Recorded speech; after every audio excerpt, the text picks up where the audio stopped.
Komunikasi dalam perawatan. Penggunaan komunikasi merupakan salah satu kegiatan yang sangat penting untuk dilakukan oleh orang-orang yang terlibat di dalam dunia kesehatan, terutama perawat. Komunikasi ini biasanya dikenal sebagai komunikasi terapeutik dalam keperawatan. Bisa Anda lihat, ini adalah gambar dari komunikasi terapeutik. Iya, maaf mengganggu waktunya lagi ya Mbak ya. Masih ingat nggak kira-kira dengan saya? Mas Robin yang tadi ya. Oke, terima kasih. Sebelumnya boleh saya lihat gelangnya? Bisa sebutkan lagi nama dan tanggal lahirnya? Nama saya Febri, tanggal lahirnya tanggal 2 tanggal 24 bulan Desember. Oke, sudah sesuai ya Mbak ya. Oke Mbak Febri, sesuai dengan janji saya tadi, pada kesempatan kali ini saya akan mencoba menjelaskan tentang tata tertib dan peraturan selama berada di ruangan perawatan ya. Untuk waktunya tidak lama, kurang lebih selama 2-3 menit ke depan. Apakah Mbak Febri bersedia? Boleh ya. Oke, untuk tata tertib ruangan, kita yang pertama yang harus diperhatikan adalah untuk jam besuk. Jam besuk itu dimulai dari jam 12 dan jam 1 siang, itu yang pertama. Kemudian selanjutnya buka lagi di jam 5 hingga jam 9 malam, itu yang kedua. Di luar dari jam besuk, Mbak Febri hanya boleh dijaga maksimal 2 orang di dalam ruangan, ya. Sangat tidak diperkenankan untuk membawa anak kecil yang berusia di bawah 12 tahun ke dalam ruangan juga ya Mbak ya. Kemudian nanti barang-barang yang dibawa kalau bisa seperlunya saja. Nanti kalau sudah dibawa bisa disimpan rapi ke dalam ruangan seperti lemari yang sudah kita sediakan ya. Kemudian di dalam loker sini juga bisa disimpan ya.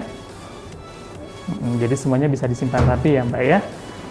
Untuk barang-barang itu sendiri, kami harap tidak membawa ke dalam ruangan barang-barang yang bersifat menimbulkan kebakaran seperti kayak setrika, magicom, kemudian pemanas air, dan lain sebagainya. Komunikasi terapeutik adalah proses interaksi tatap muka yang bertujuan untuk meningkatkan kesehatan fisik dan mental pasien. Metode ini umumnya dilakukan oleh perawat untuk memberikan dukungan dan informasi kepada para pasiennya. Komunikasi terapeutik terdiri dari sejumlah teknik untuk membantu para perawat dalam berkomunikasi dengan pasien. Tujuan dari penggunaan komunikasi tersebut adalah untuk menyukseskan proses penyembuhan diri pasien.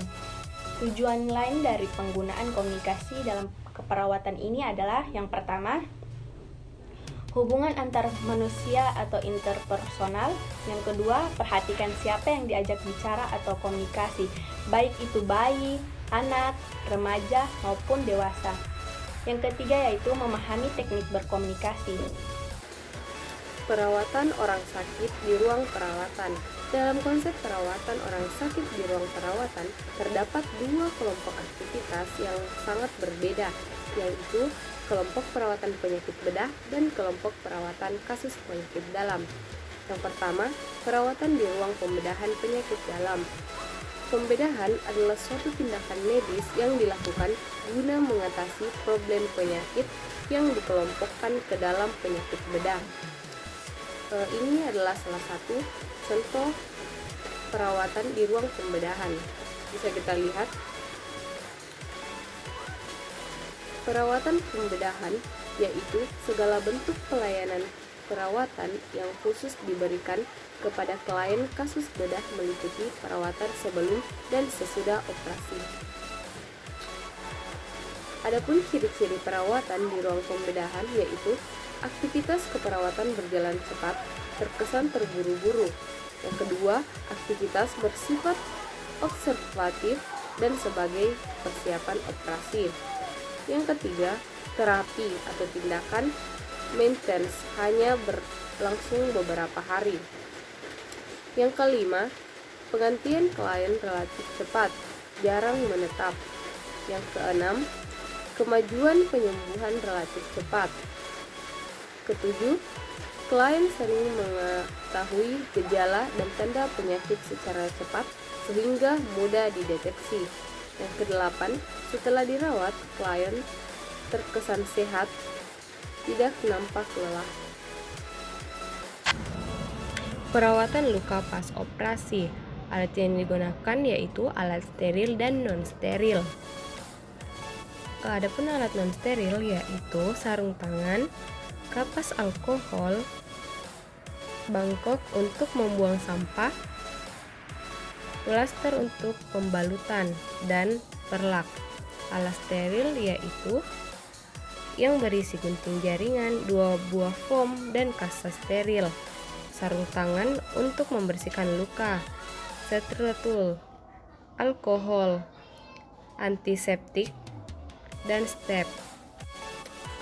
Setelah itu susun alat seperti gambar. Protap secara umum yaitu mencuci tangan, menyiapkan alat dan bahan. Tahap awal, buka balutan luka.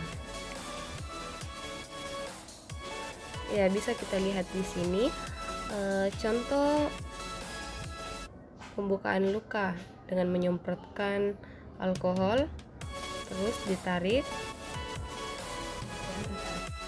Setelah balutan terbuka, observasi luka. Buka handskon bersih.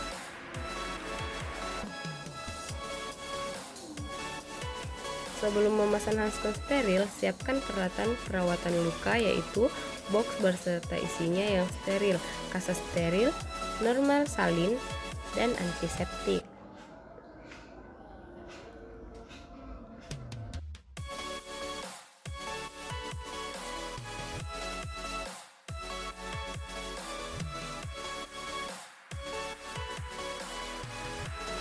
Nah, setelah itu tahap selanjutnya adalah mulai perawatan luka. Yang pertama, pakai handskon steril. Setelah itu, siapkan perasan kasa dengan cairan mineral.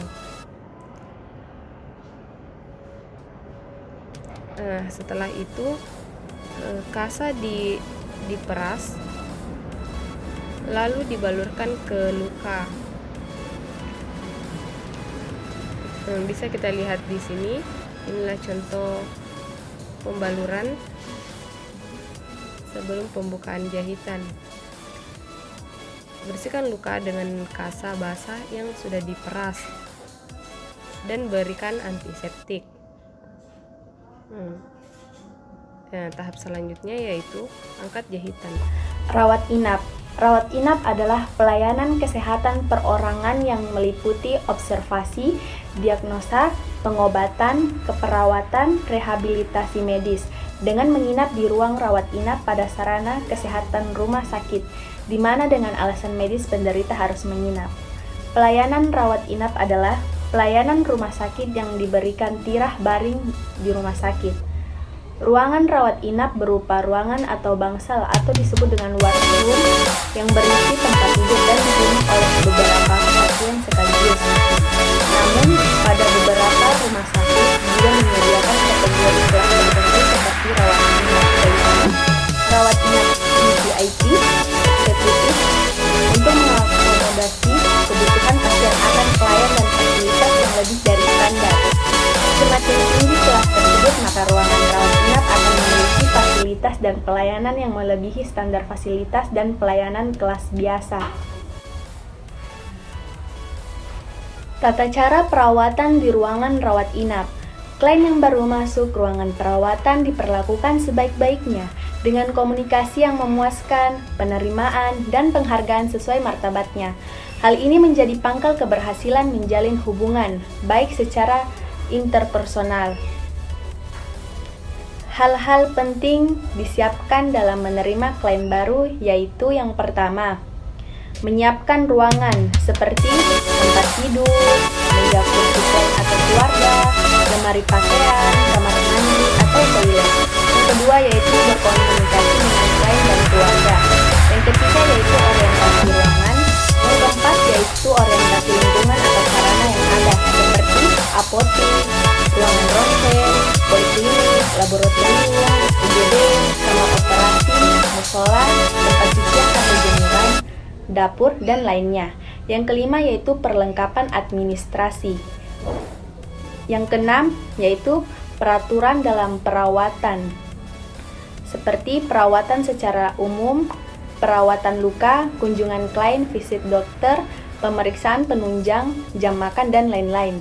Yang ketujuh yaitu melengkapi data klien.